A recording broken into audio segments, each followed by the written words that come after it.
সন্ধ্যাবেলা হলে আমাদের মুখরোচক খেতে ইচ্ছা করে। আর মুখরোচক বলতে আমরা বুঝি ঝালমুড়ি, আলু কাবলি, চানাপটি এই সমস্ত। তাই সেই রকমই একটি চাটের মধ্যে আজ বানালাম সুইট কর্ন চাট, যা হেলদি এবং টেস্টি। চলুন রেসিপিটি জেনে নিই। প্রথমে কর্নগুলো আমরা বয়েল করে নেব। তারপরে সুইট কর্নের মধ্যে আগে থেকে কেটে রাখা প্রথমে দিয়ে দেবো শসার কুচি,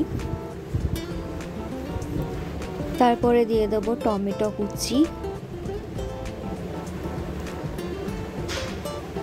তারপরে দিয়ে দেবো কুচনো লঙ্কা, ধনেপাতা কুচি।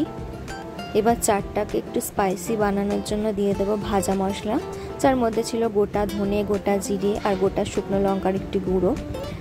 এরপরে দিয়ে দেবো সামান্য পরিমাণে গোলমরিচ গুঁড়ো, জলজিরা গুঁড়ো। আপনারা চাইলে জলজিরার বদলে চাট মশলা ইউজ করতে পারেন। এরপরে দিয়ে দেবো স্বাদ মতো বিট লবণ। সব শেষে দিয়ে দেবো গন্ধরাজ লেবু। এতে টেস্ট আর ফ্লেভারটা খুব ভালো হয়।